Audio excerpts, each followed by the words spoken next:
in this episode today, we've got all the action, including the Bulldogs, including is there a harmony problem over at the Bulldogs? Did North Melbourne let Harley Reid slip through their fingers? Who out of the Titans and Rabbitohs have been the worst team in the NRL? Have been in worst form in the NRL? And also injuries, suspensions, and a whole lot more.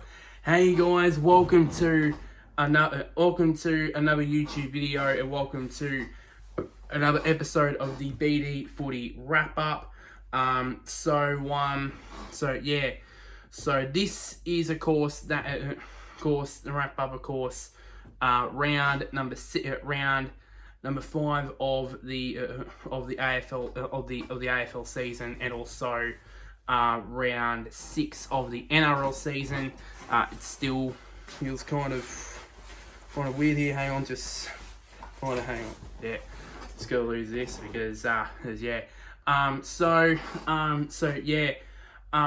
it was quite an interesting week that was in footy as well. So to get through all the topics here, as I said, is there a harmony problem down at the kennel with the Western Bulldogs?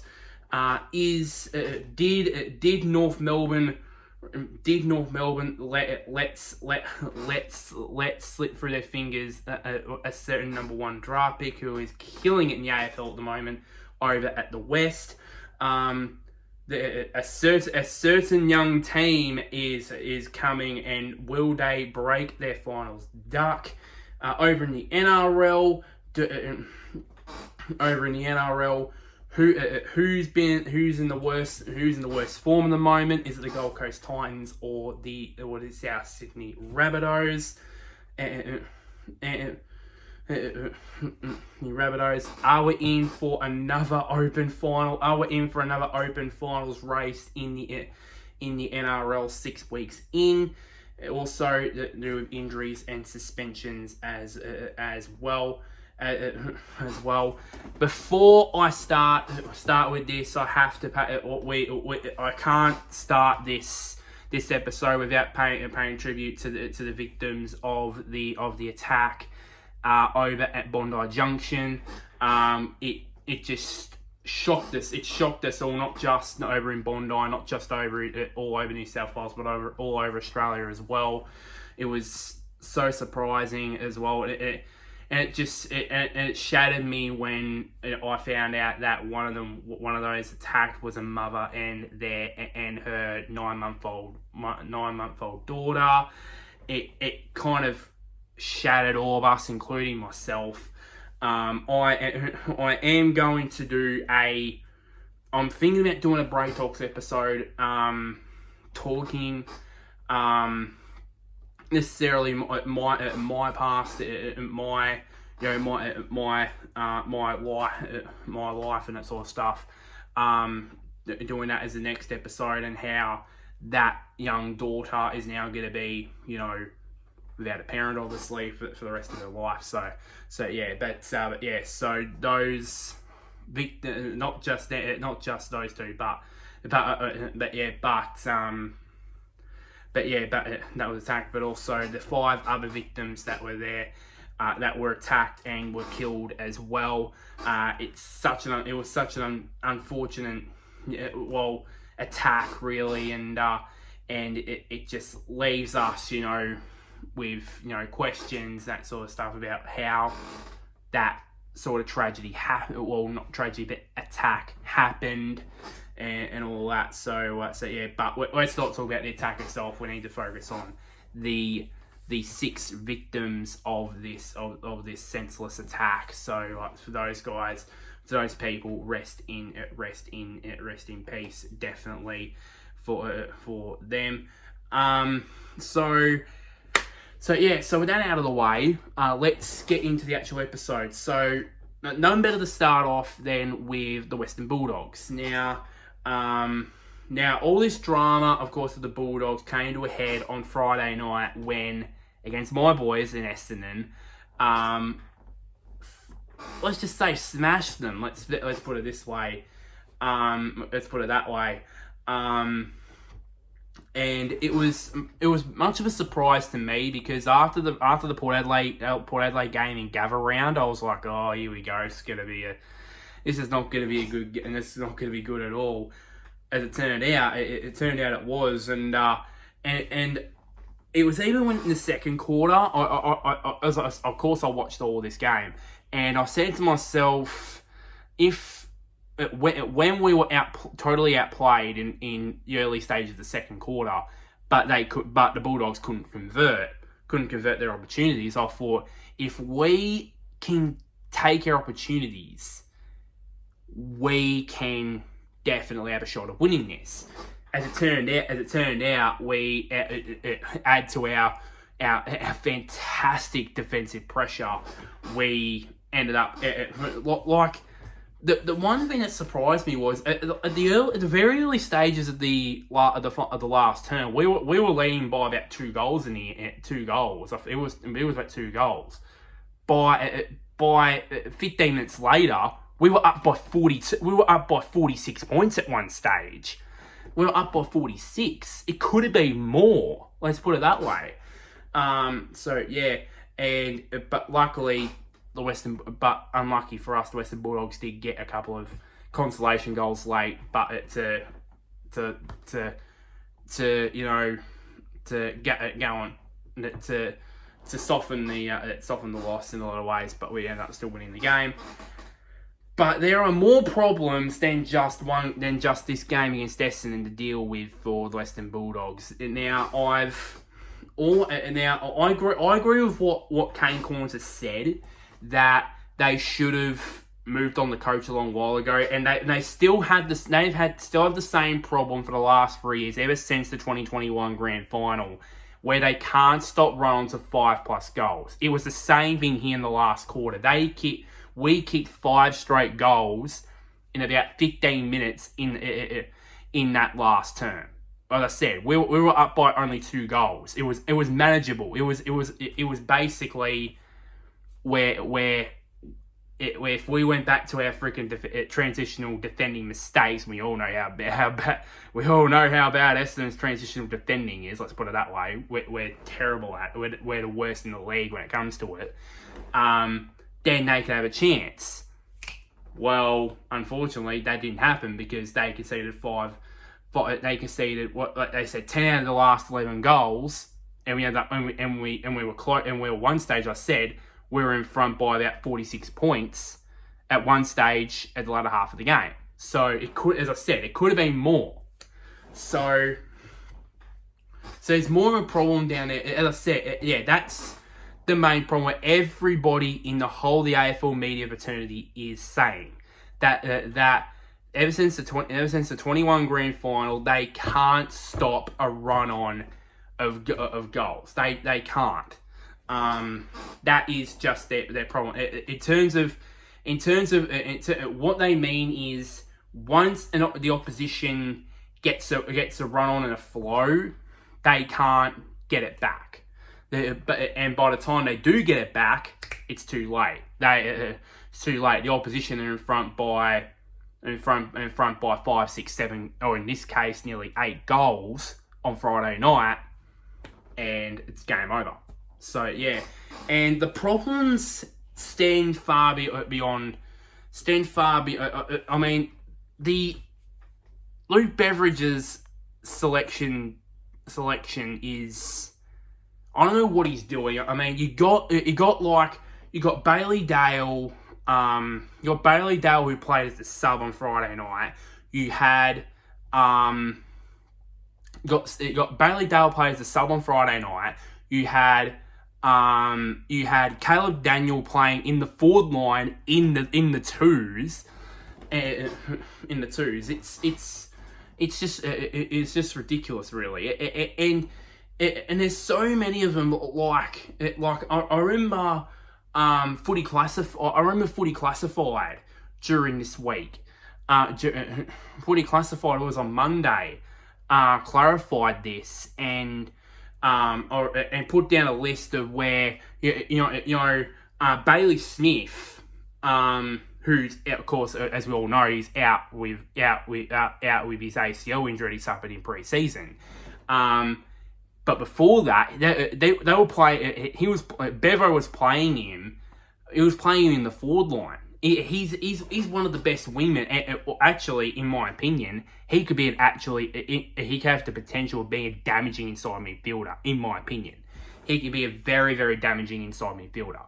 To be honest, you had Caleb Daniel in the twos. He's playing in the forward line, and he's one of the best halfbacks in the league. Probably top three at best. Top three best halfbacks in the league.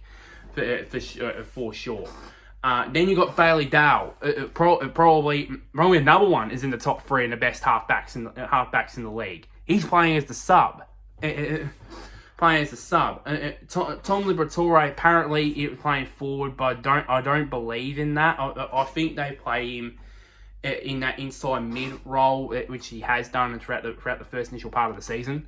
But yeah, so you could see, and it also he's relying on players that have had chances, like he played Oscar Baker and he kicked three. He kicked three.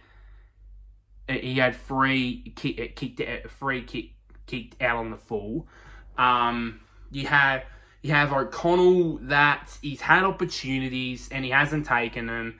It's someone to give someone an opportunity, but you give those guys opportunity, yet quality players in here like Bailey Dale and Caleb Daniel are sitting either as a sub or in the lagoons, and they said themselves, Bailey Smith said themselves, but I think I remember Lloydie said on Footy Classified on Monday that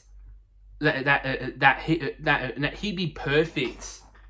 That Caleb Daniel would be perfect at another club playing on the half back line. They would be lucky to play there. I think for me, there's rumours that Tim English is staying at the Bulldogs. I'm not really sure why, to be honest. And finally, I've had this opinion of Tim English for a long while, where it's like Port Adelaide, where they've been labelled in the last few years as flat track bullies, where they perform well against the middle to bottom teams, and then not so good against the big teams. Tim English is that. When he's battling against the likes of like Lloyd Meek, playing against guys that are not the best ruckman in the league, that they're like lower ranked ruckman in the league, he dominates, absolutely dominates. But when he's versing guys like Gawn, Grundy and co, he struggles. He struggles. Let's put it that way. He struggles, and we can't. And what Lee Matthews said on Footy Furnace is true. He's soft. And you can't deny that. As far as I'm concerned, he's a flat track rucking bully. Let's put it that way. When he's against the lower ranked ruckman, when he's rucking against lower ranked ruckman, he dominates. But when he's against Gawn and Grundy, he struggles. And that was even when the Bulldogs had what's his name? I can't remember his name. Stephen Martin, that's the one. Stephen Martin. Even when they had Stephen Martin when he was there in 2021, even at that time he struggled, and they were all gushing most of the time. And in terms of player ratings, he's the best ruckman in the league apparently. I don't think so. Yeah, I could think of 5 to 6 ruckmen that are better than Tim English. I'm just, that's my opinion. That's my opinion on this. And it doesn't count just Gawn and Grundy. Let's put it that way. So and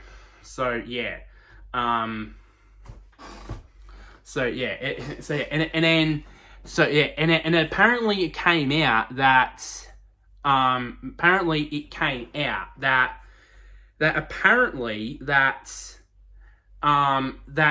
West Coast interest in Timmy English is not as massively interested in him as they first thought, and everyone thought, and which to be honest, I labelled that as a bit of BS in my opinion, because again, he's a Western Australian boy, so obviously, and West Coast need a star ruckman. Let's put it that way, and Timmy English is that. Let's put it that way. That's what I think. That's what I think, in my opinion, really. And then also for Bailey Smith as well. Of course, there's rumours. Obviously, he's pretty much all but on the way out of the Bulldogs. Apparently, there are 3 clubs, which apparently it was reported by Channel 9 AFL chief football reporter or chief football writer, chief football reporter at Channel 9 in Tom Morris, that was reported that he reported that Collingwood, Geelong, and Hawthorn are interested in him. Essendon is we're still unsure whether Essendon's interested or not.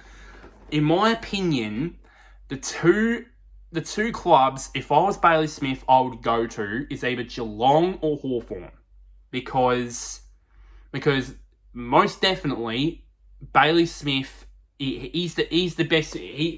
I think for me he's a damaging midfielder, but I think his preferred position is going to be on the wing, and I don't think Collingwood and Essendon will not give him that. Let's put it that way. I think if he arrives at Essendon, Bradscott's going to say, nah, mate.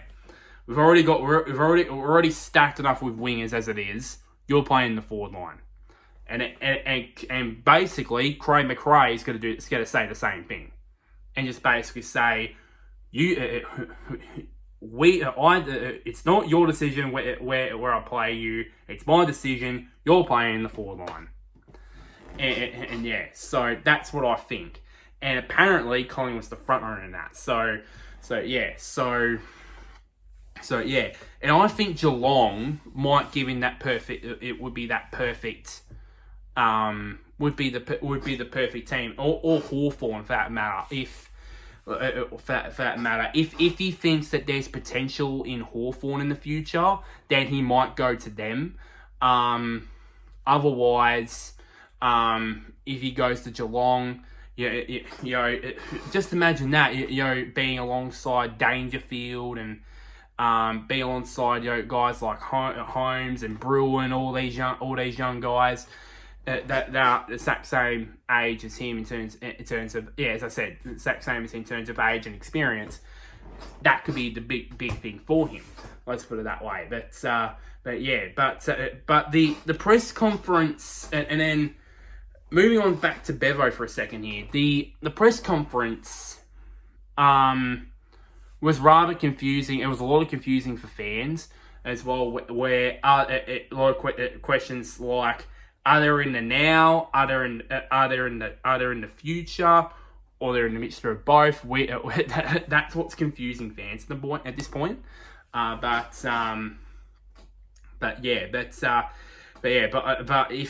if this. I get this feeling that this gets worse, and it's this whole Harmony situation. They could have the possibility of getting worse as the season goes on. I believe, in my opinion, as Kane Corn said. Kane Corn said, they should have moved on Luke Beveridge years ago. Add a new coach, like what Craig McRae did with Collingwood, like Adam Kingsley's doing right now with GWS. like maybe Richmond will do in the future under Adam Uze. Add a fresh coach in, have a fresh perspective, refresh the list, and go again. Simple as that. Simple as that. They still got just imagine like a new coach that would make. We all know that guys like Liberatore, the Bont as well are great good star players. Just imagine with a new coach with new fresh ideas it would make him even better. It would make him even better. It would probably make Bond a Brownlow medalist for all that matter. To be honest. So that's what I think in my personal opinion. One last thing before I move on.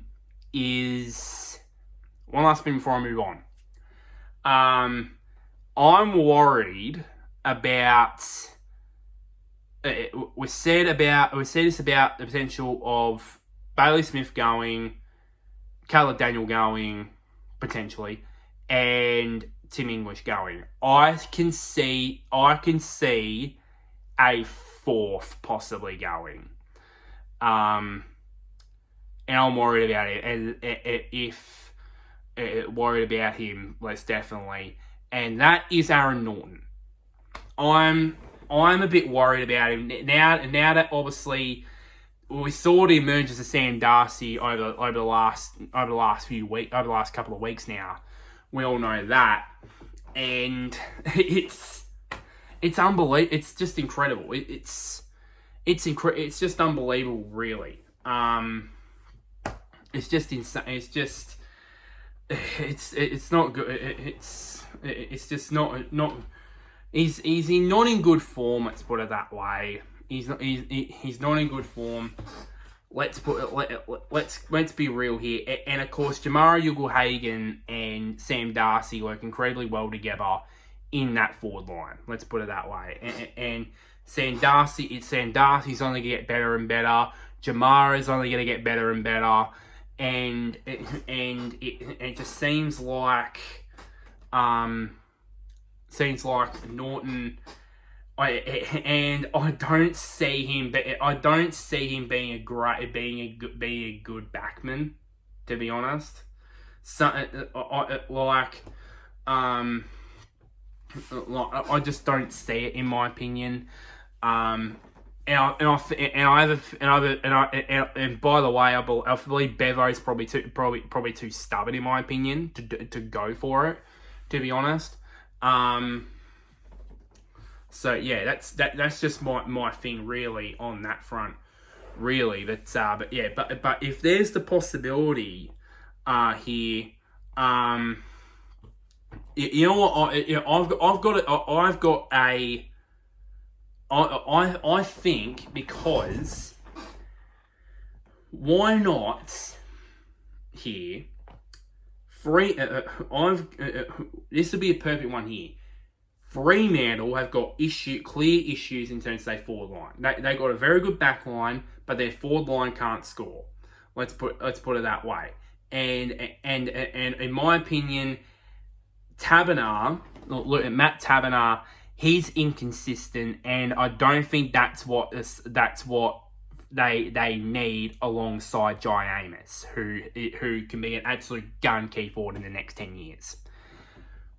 They need someone who, I think they need somebody. I think Norton is that guy that could potentially go to Fremantle and change the forward line fortunes around. Let's put it that way. And it means that. I know it would test them in terms of their depth, and if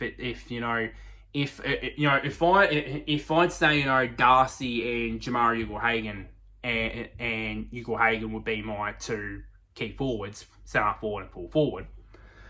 What I would do, and if one of them gets injured, what would they do? Well, yeah. So that is probably the main problem here. But anyways, I I love, I would, like, as I said, I'm worried about Aaron Norton's form, that Sam Darcy has overtaken him in terms of what he's done over the last couple of weeks, and I think if he doesn't perform, if he sees that Beveridge is going for Darcy in the forward line in the future rather than him, then there could be the chance that he might be out the door. You never know. So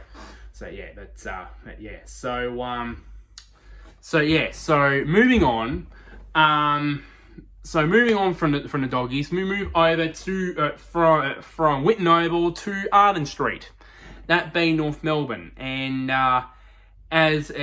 not surprisingly, they got absolutely spanked by Geelong. It wasn't a surprise, let's put it that way, and I knew straight away before the days before the game that they were going to get spanked, and they did, and you can sort of, give them a pass on that, because obviously they're very, very depleted in terms of their key backs. Nobody went with Jeremy Cameron, of course. That's why he kicked 6 goals in the end. And they were lucky that Tom Hawkins was laid out. You could tell how irrelevant they are, where pretty much where the opposition takes out one of the best key forwards of the last 10, 15 years in Tom Hawkins, and still win by 11 goals. They could have withdrawn Jeremy Cameron late, and they still would have won by 10 goals. So let's put it that way. So it was pretty embarrassing. Let's put it that way, really, for them, really.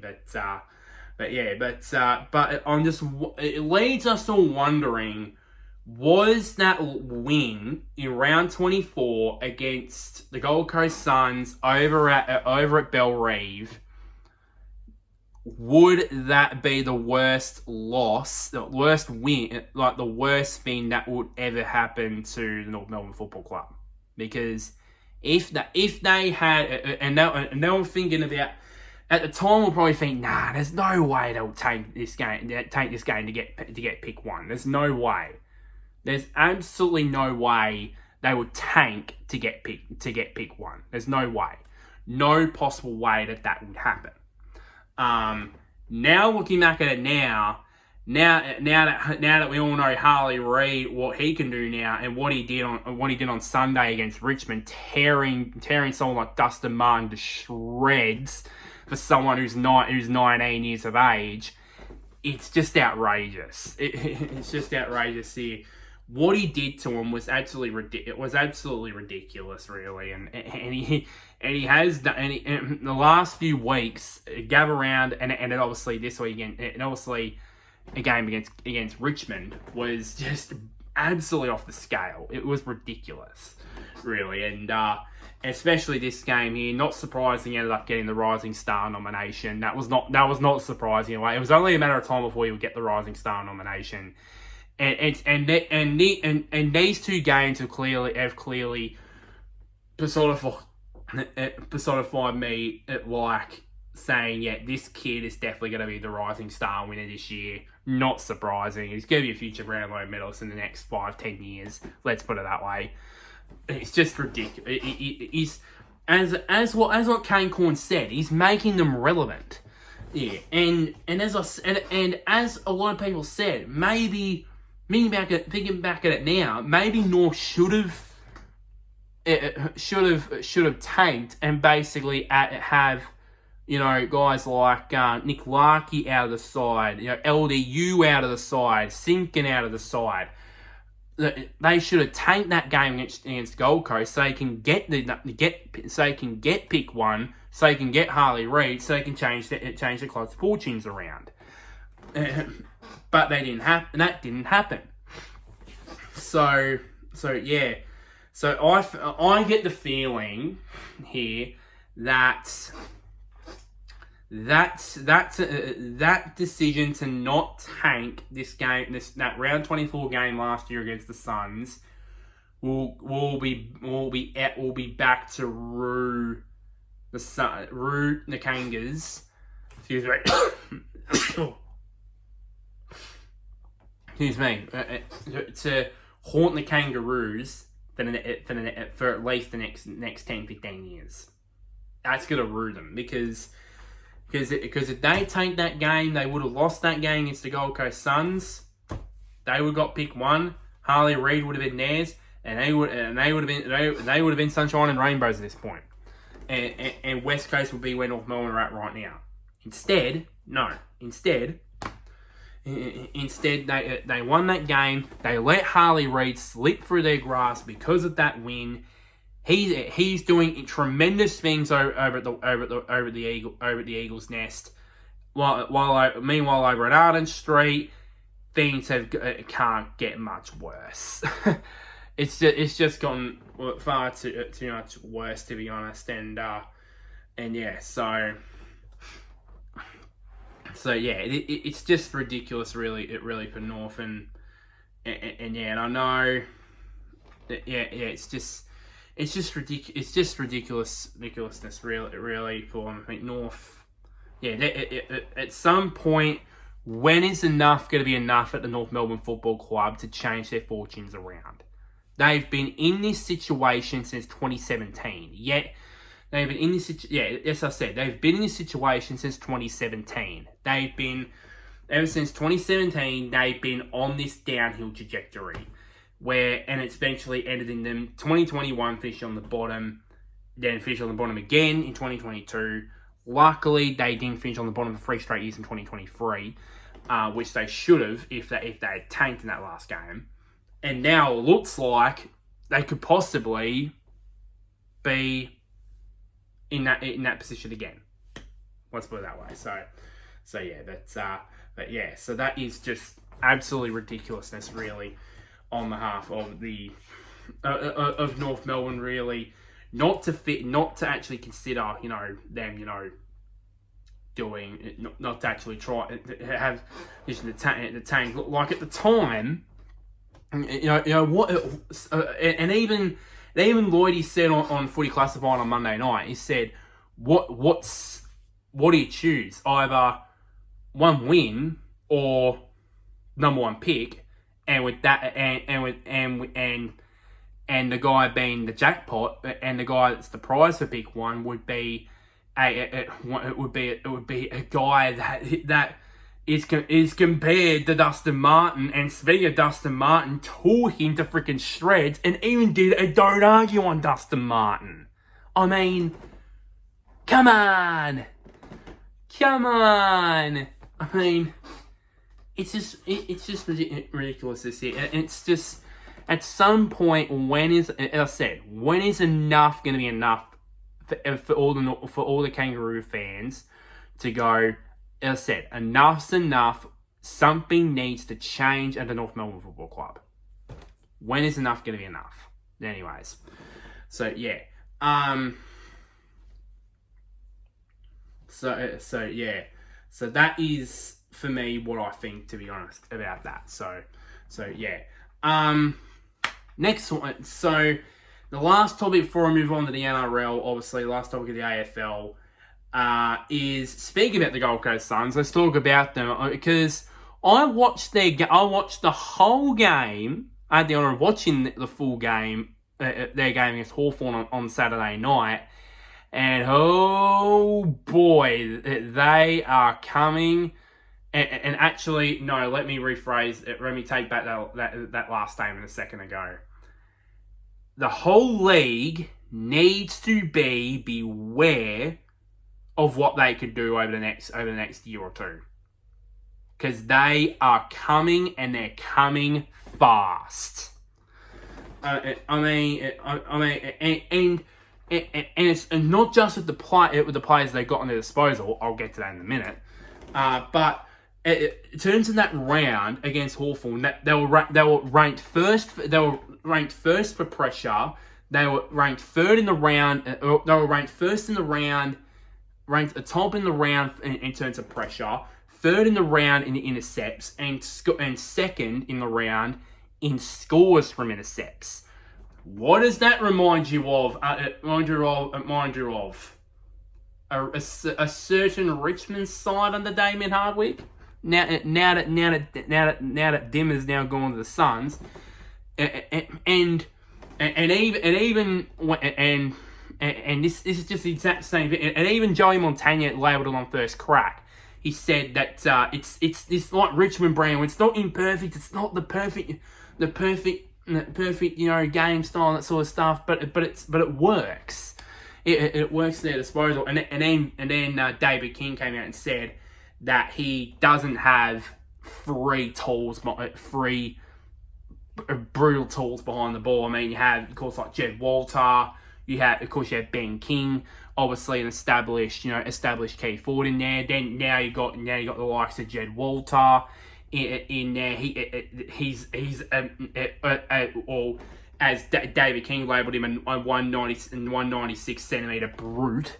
And he is. Let's put it that way. He is built like absolute fuck. Let's put it that way. And David King said he doesn't like things easy. He likes things, in a contested type of way. And then you add as well Ethan Reid, where he has tricks. He's very good for a big man at ground level, and that sort of stuff. So yeah, it's just unbelievable, really. For them, and we still don't know how far they can go. Do they break their finals duck or this season, and what do they can do over the future? Well, this side here, I mean, I've split these into four. I split these into four categories. So 18 to 21. Players aged 18 to 21, and then second one is ages 22 to 25. 26 to 29, and then 30 plus. So I'll go for 30 plus first. There are 2, 4, 6. There's only 8 players on that Gold Coast Suns list right now that is over 30 plus.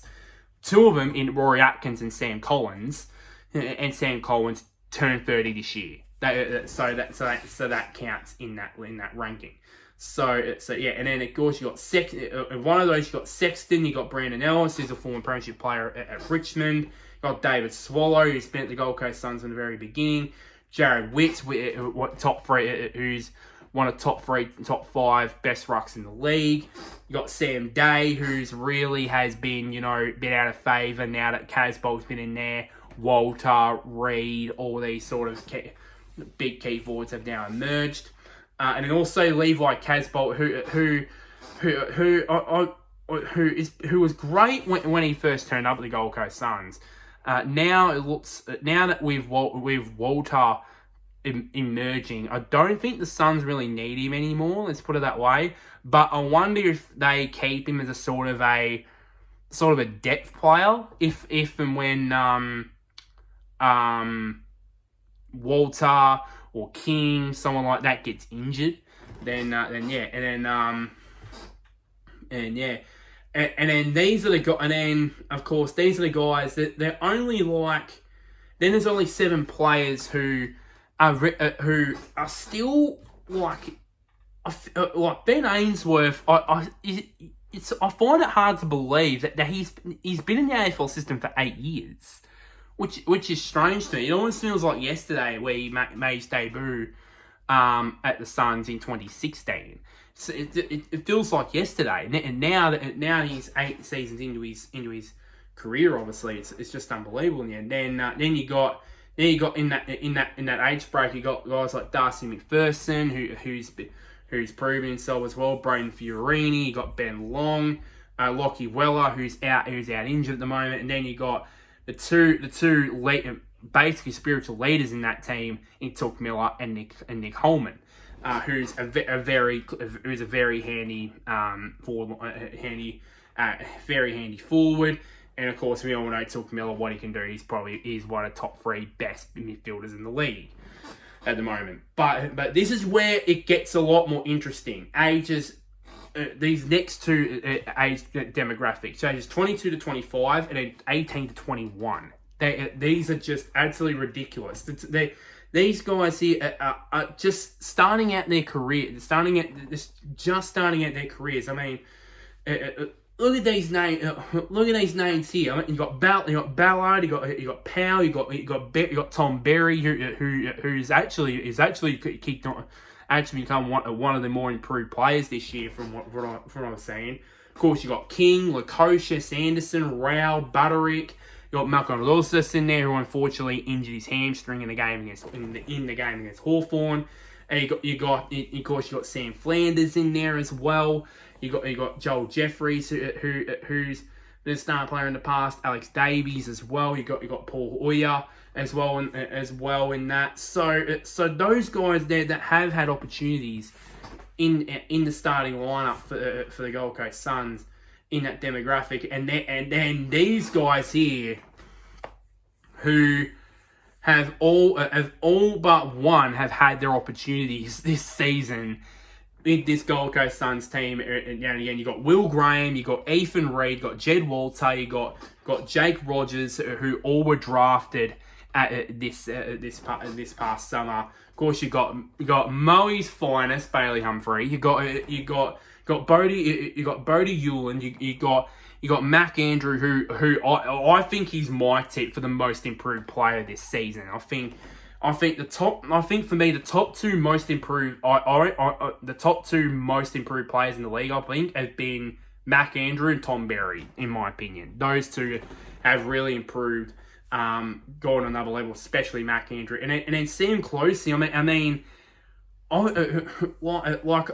I'm interested. I'd love to know, what was he drafted as? Was he a midfielder? Was he a forward? Was he a back? Right now, I rather believe he's a utility, because he can go forward, he can kick goals, he can defend as well. He can go in, he can get touches, he can go in the midfield and get 20, 25 on touches. He can do anything. So yeah, and then of course you got lots of Graham in there, who's a tackling machine. You got Jed Walter and Ethan Reid, who are absolutely amazing. And I'm glad that Ben King has been a sort of a mentor to them ever since they got to the club as well. And eventually you had Jake Rogers. Eventually he'll debut. I would presume he'll debut against Sydney after Malcolm Lawless got injured against the Hawks. So yeah. So judging on that, and eventually Casbolt will retire. I believe Witts will retire. The only problem I believe I have with them is I don't think they have a good enough ruckman yet if Witts retires, because that's the only problem I have with them. I don't know if they somehow convert Ethan Reid into a ruckman. I know they have Ned Moyle. I don't think he's a soon enough ruckman as of yet to take over that role with Witts. So yeah, like to be honest, yeah. And speaking about Rao, and also I feel I forgot to mention about Matt Rao as well. I need to address something here real quick before I move on to the NRL here and move on to the Gold Coast Suns. It gives me the shits that constantly the commentators say that Matt Rao gets too much contested ball. It's starting to give me the shits. Like I even said to me, Pop, this. I said to him, what are they wanting to do? Do they want him to become soft or something? Like, we saw Lee Matthews label Team English soft, and now that so what the commentators saying? Oh, Matt Rouse too hard is playing too hard. I mean, what the heck? Yeah. I remember what Jay Sacamanis said in the story on the front bar one time when he was on the front bar a few years ago, when he was said about he was getting too much hardball gets. He said, and Lee Matthews pointed his center, and he said, "Hang on, Lee, it's getting loose ball gets." I'm gone. So basically, I run that hard. I'm gone and get the ball. I'm gone before all these buggers get it. And so I'm turning hard ball gets to the loose ball gets. So it's just like that, where there's the possibility that maybe Matt Rao turns a possible loose ball get into a hard ball get very quickly. So basically, so as I said, it just gives me the shits that people suggest that Matt Rao should get less contested ball and more uncontested ball.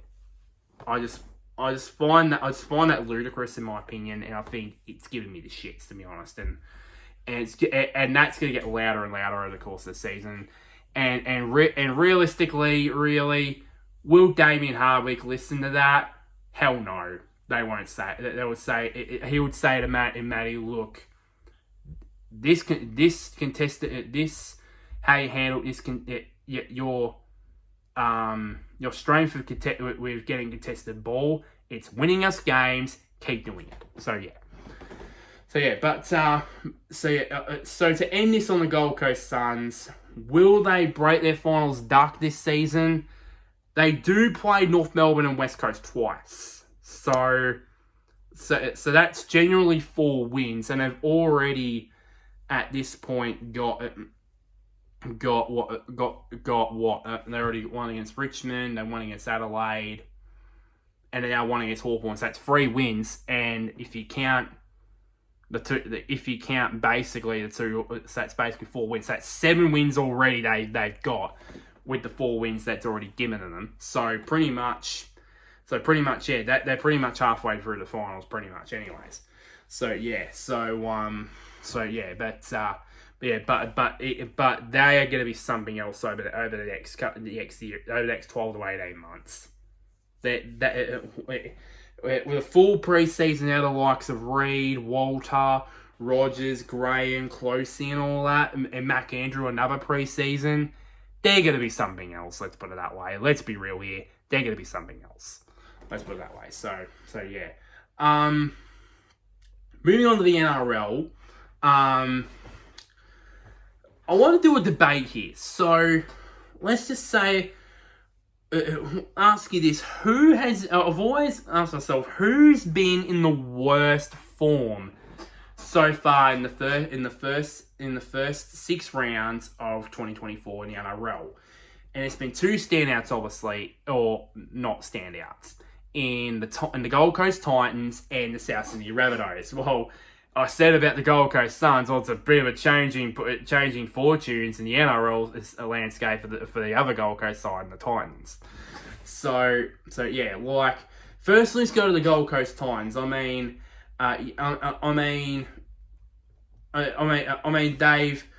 already had their first bye. The Rabbitohs haven't, and they've lost all 5 of their games. Yes, over the season as the season's gone by, they have gotten close to that win, obviously. But it didn't look good in their first 2 games, where they got spanked by the St. George Illawarra Dragons, and then got spanked 32-0 by the Bulldogs. The Dolphins game was a little bit better. So to the Cowboys game, and obviously they had a chance against the Raiders, but unfortunately they couldn't get the job done that front. But the one thing that stands out to me here is they don't have the worst defense in the league. That clearly belongs to the South Sydney Rabbitohs. The South Sydney Rabbitohs. But the problem is they can't score. They have an average of 12 points per game from the 5 games they've played this year. And on the other side of things, they've conceded 29, just under 29.5 points per game. So it's not quite good in a way. Let's put it that way. This season for them. And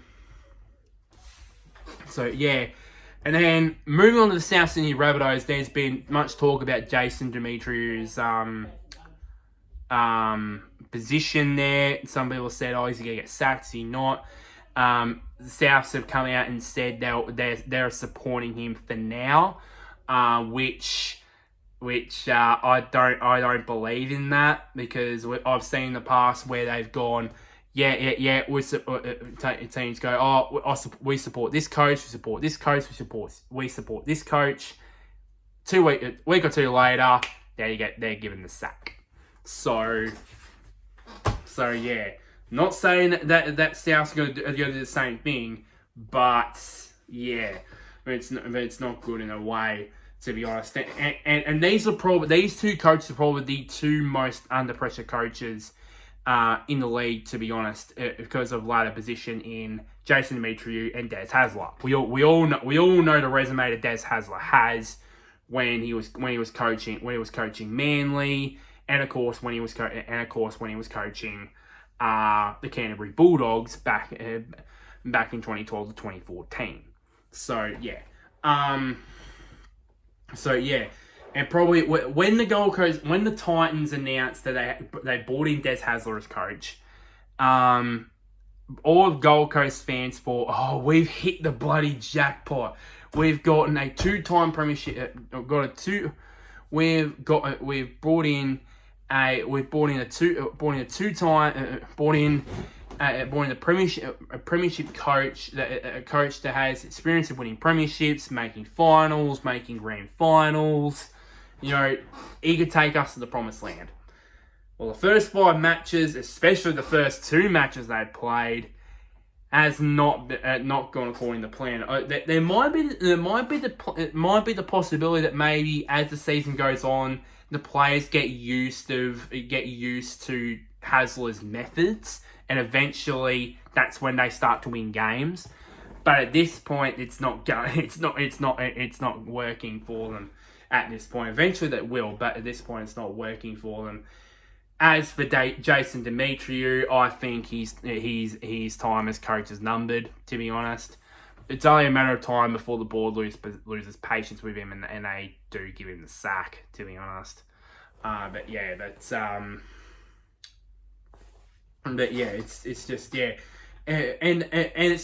the opposite, and it's pretty much been the opposite for compared to the Titans. Like the Titans have been, they can't score, but they haven't been bad. They've been the worst defense. It's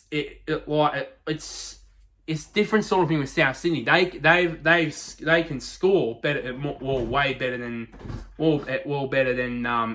Gold Coast. They've scored over their first 6 matches. They've scored a tick over 15.5 points per game, but it's the defense that's the problem. They've conceded just over 32.5 points per game, which is the worst in the NRL. And that is the spot, and that is a team in 17th position. That is a team that has Latrell Mitchell, that brought in Jack White during the off season, and all these guys, Alex Johnston in there as well. All these good players, yet they're down in 17th. They're down in last. They're at the bottom. They're at the bottom of the bottom of the ladder. So I don't know which way to go from here. Really, I think it all has to fall on the coach. I mean, as I said, you got like Mitchell, you got Whiten, you got Johnston, who have been proven to be very good, very very good star NRL players in recent years, especially Latrell Mitchell. We all know what Latrell Mitchell can do. We all know what Jack Whiten can do when he was previously playing with the Raiders, and also Alex Johnston as well. We all know what they can do. For me, that's down to the coach, to be honest. And whatever the coach is doing is not good. and also other players like Damien Cook as well that they've got in their disposal as well. They've been proven star players, especially in Origin, in State of Origin. Yeah, I don't. As I said, I think Jason Demetriou's time as coach of the Rabbitohs is pretty much numbered at this point. And it's only a matter of time before the announcement will come and he's been given the sack. So yeah, but yeah. Before I move on to the injury front for both the AFL and the NRL, I want to mention about now could there be the possibility that we could be in for another Open Finals race? And the reason 6 rounds into the season, and I want to compare these certain facts to what was at 2023. So here it is. So here it is. So at this time in round 6 this year, by round 6, the top 6 are separated by one game, separated by at least a game. Last year, by this time last year, the 1st to 7th were separated by one game. There was a game for the top. All the top 8, the top 8 now at this point is separated by a game and a half. The 1st to 9th, it was the 1st to 9th last year. This one here is the big thing here. The big thing which left off the page to me. Currently, right now, 10 teams have a positive points differential where they're in the pluses. That's 10 teams. Last year, there was only 7 teams. So yeah, and it could be more because at this point, I think the Knights and the Bulldogs have a minus points differential that's under 10. So yeah, so that could be more, to be honest. And then obviously in terms of thrilling games and that, there's been 14 games that have been in this season so far that have been decided by 6 points or less. Last year there was 21. So not as open as it was last year in 6 rounds in, but still, but still it's quite, there, if you know what I mean. So yeah, so is it an open race so far after 8 rounds? 50-50 in a way, but we'll have to wait for another couple of months.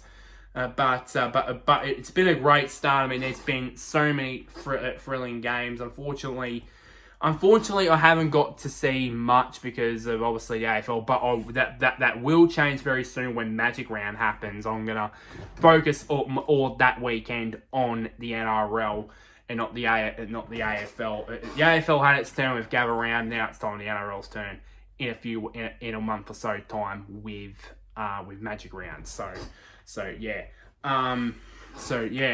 But it has been, from what I've heard, some thrilling games so far this season there. So yeah. On the injury front, so now turned into injuries. So start off with AFL, of course. Adelaide defender Patrick Parnell underwent on Tuesday. Underwent surgery to stabilise his right shoulder, which he injured in the game against Melbourne in Gather Round, which unfortunately, because of this surgery, will end his 2024 season. Originally, he was going to play through. It was basically a pre-existing shoulder injury that in that Gather Round game injured it and got worse. And unfortunately, the surgery, his 2024 season has come to an end. And to make matters worse, obviously, young Crows key defender Jordan Butts, he'll be missing at least 1 to 3 weeks with a hamstring injury.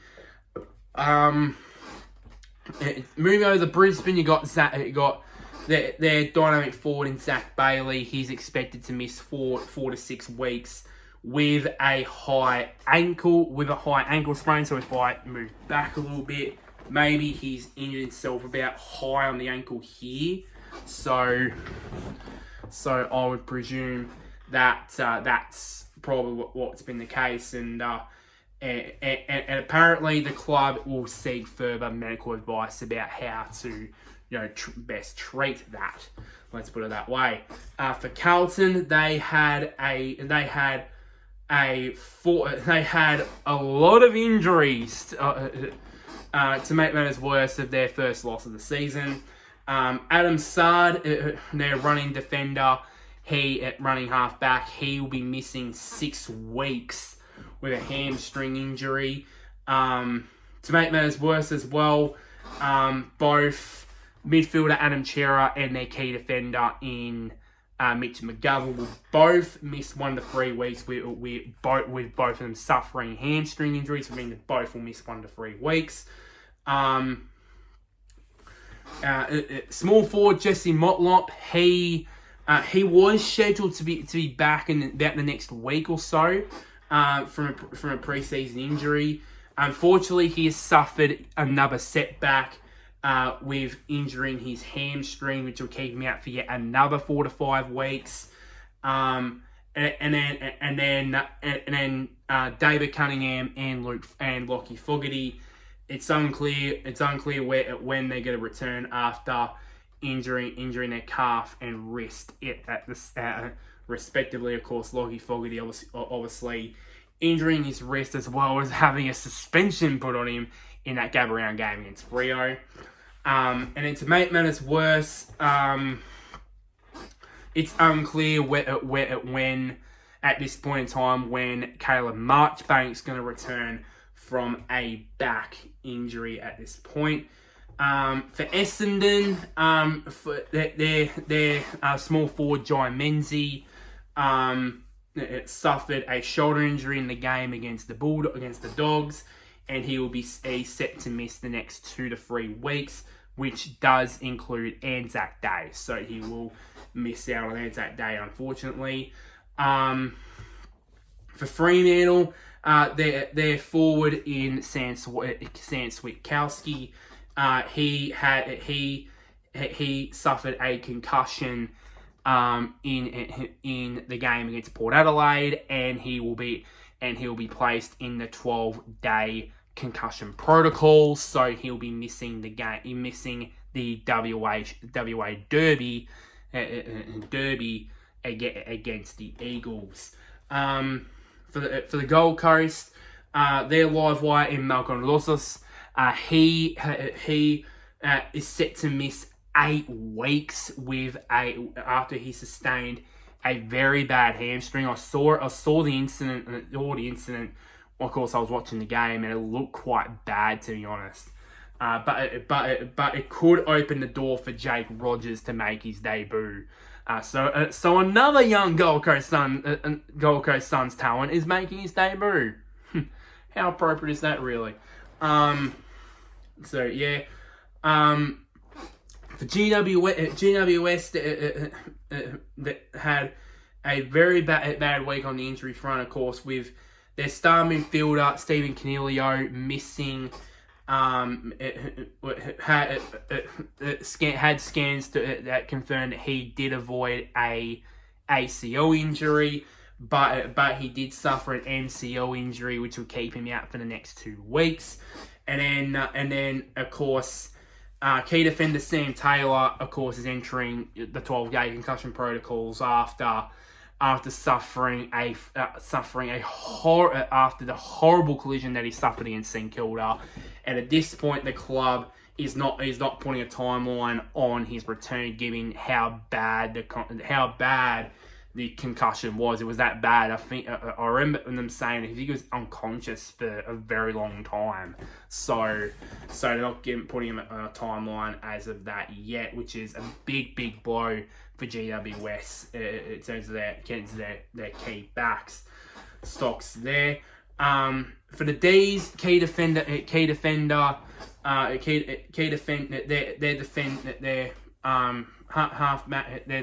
small defender in Christian Salem.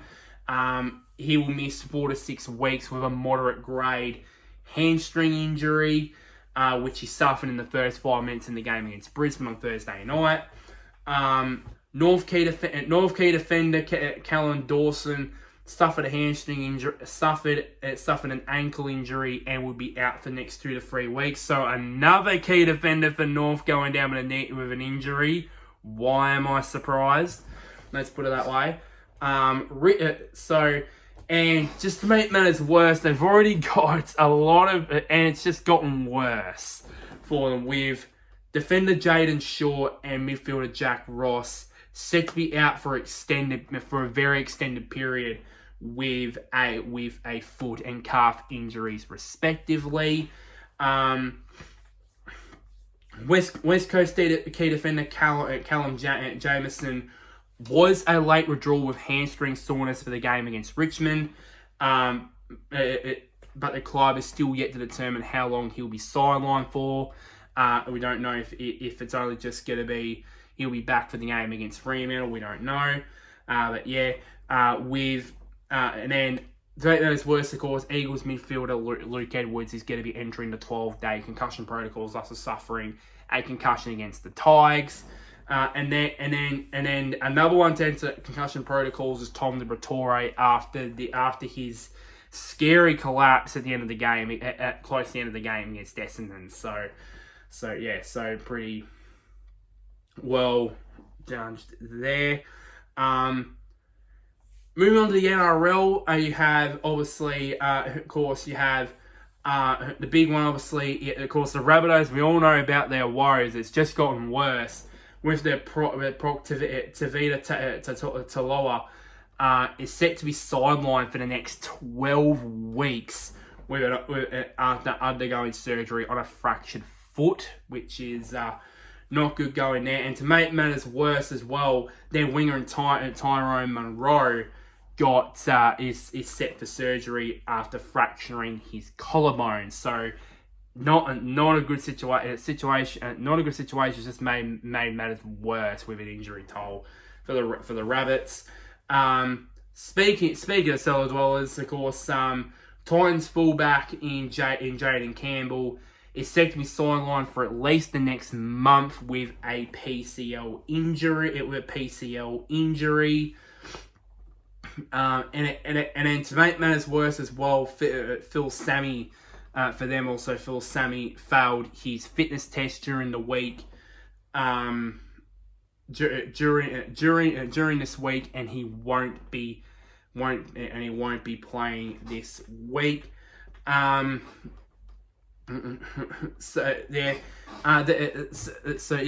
moving on to Dolphins and their star fullback Hamiso Tabai Fido.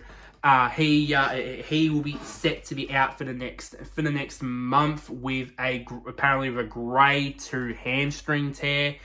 So does that mean he's in doubt for Origin? Because let me check this out. I want to check this out, and I want to see when Origin is. Let me find it. I want to see when. Here we go. State of Origin, Game 1, June 5th. So yeah, I think he might be fit. So at least for the next month. So and he'll get a decent couple of games under his belt after recovering from injury, so he can get in the side for Origin. Let's put it that way, and he'll be important for the Maroons in making it for a third straight Origin series for the Maroons on that front. Moving on to the Canberra Raiders, their second rower in Zach Hosking, he is out indefinitely, officially now out indefinitely with a shoulder injury, and apparently is set to meet with the specialist to determine if he will require surgery on that shoulder. couple of injuries to report out of the New Zealand Warriors. Their utility in Chanel Harris Tavita picked up a leg injury in training, and we're unsure at this moment when he'll recover from that injury, how long he'll be out for. And then their forward in Jazz Tavega is also ruled out for the upcoming game against the Dragons with a hamstring tear. So a couple of bad news in what the good news, obviously in their form of the signing of James Fisher-Harris from the Penrith Panthers. Of course, him going back to New Zealand. Of course, he is from New Zealand at the end of the day. So yeah. And speaking of the Penrith Panthers, they're going to be welcoming back three important 3-star players in the game against the West Tigers.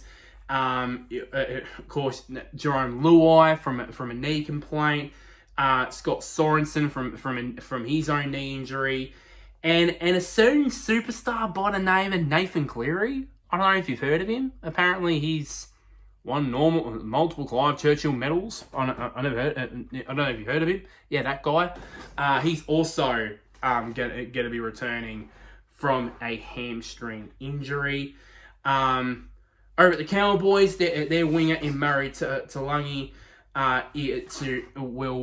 is set to miss the next 3 weeks after picking up a hamstring injury.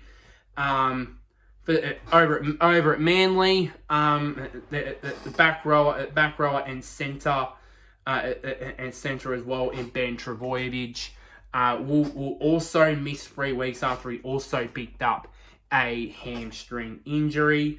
For the Melbourne Storm, prop duo Toi Kamika and Tempo Maroa are both set to miss the game against the important clash against the Sydney Roosters after both of them picked up calf and back injuries respectively.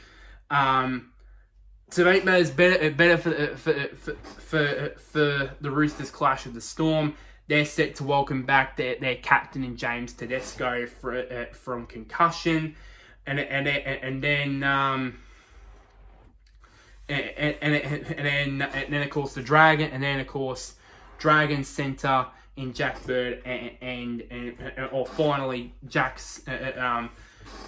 Dragon centre Jackson Bird and Roosters back rower in Stilini Tapalona.